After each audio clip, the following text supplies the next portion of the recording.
దేవుని పరిశుద్ధ నామమునకు మహిమ ఘనత ప్రభావములు కలుగును గాక.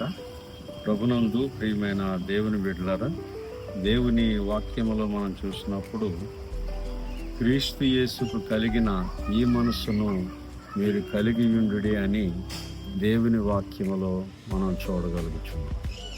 కనుక క్రీస్తు యేసునకు కలిగిన ఈ మనస్సును మీరు కలిగి ఉండుడని అపోస్తుడైన పౌలు ఫిలిప్పీలకు రాసిన పత్రిక 2:5 మనం చూడగలుగుతున్నాం. కనుక క్రీస్తు యేసుకు కలిగిన మనస్సు అనేది అనేకమైన విషయాలు మనము తెలుసుకోవచ్చు. అయితే మీకు 3 మాటలు తెలియజేస్తాం.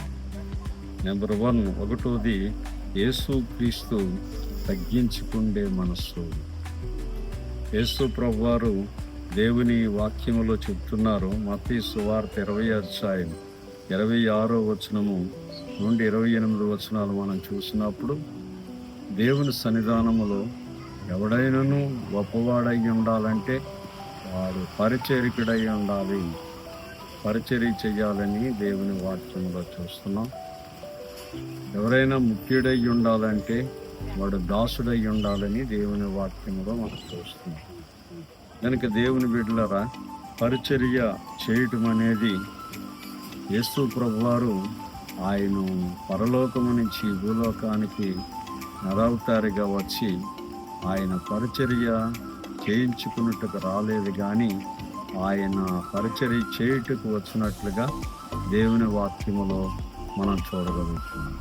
కనుక మనం కూడా దేవుని సన్నిధానంలో క్రీస్తు యేసుకు కలిగిన మనస్సు గలవారమై మనం కూడా పరిచర్య చేయాలి. అది కుటుంబంలోనైనా, అది సంఘంలోనైనా, ఇతరుల ఎడలైనా మనము పరిచర్య చేసే జీవిత విధానాన్ని యేసుక్రీస్తుని కలిగి ఉండాలని పరిశుద్ధాత్మ దేవుడు తెలియచేస్తున్నాడు. అందు గురించి క్రీస్తు యేసుకు కలిగిన ఈ మనస్సును మనం కలిగి ఉండాలని పరిశుద్ధాత్మ దేవుడు తెలియచేస్తున్నాడు.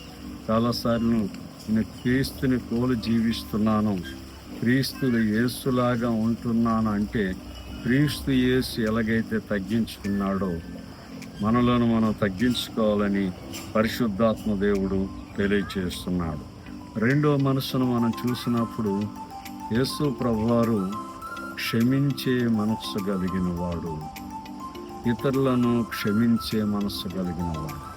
మనం కూడా దేవుని బిడ్డలంగా ఇతరులను క్షమించే వారంగా ఉండాలని పరిశుద్ధాత్మ దేవుడు తెలియచేస్తున్నాడు.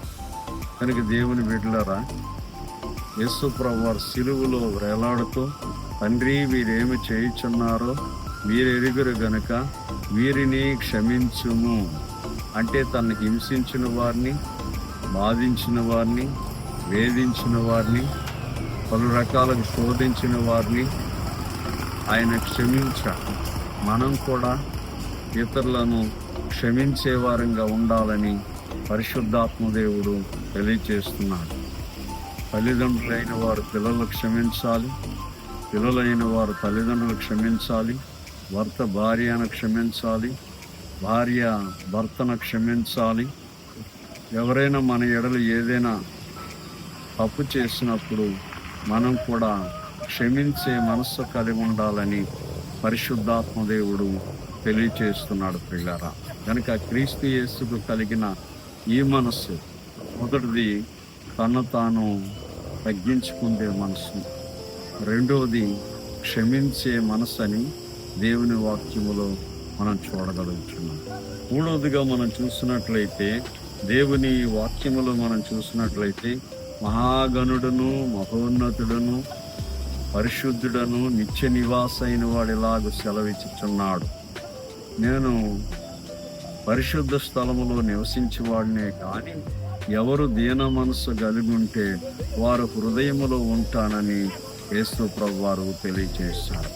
కనుక నీవు విరిగి నలిగిన హృదయము గలవాడవై, దీన మనస్సు గలవాడు అయినట్లయితే నీ హృదయములో జీవిస్తాడని దేవుని వాక్యములో మనం చూడగలుగుతున్నాం. కనుక ప్రియమైన సహోదరి సహోదరులారా, దేవుని బిడ్డలారా, మనము దేవుని సన్నిధానములో దీన మనస్సు కలిగిన వారు దేవుని బిడ్డలని దేవుని వాక్యములో మనం చూస్తున్నాం.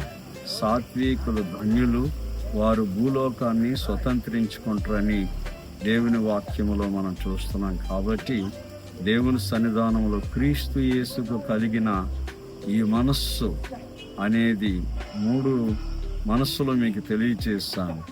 మొదటిది తగ్గించుకుండే మనస్సు, రెండవది క్షమించే మనస్సు, మూడవది దీన మనస్సు కలిగి యేసు ప్రభువారు జీవించారు.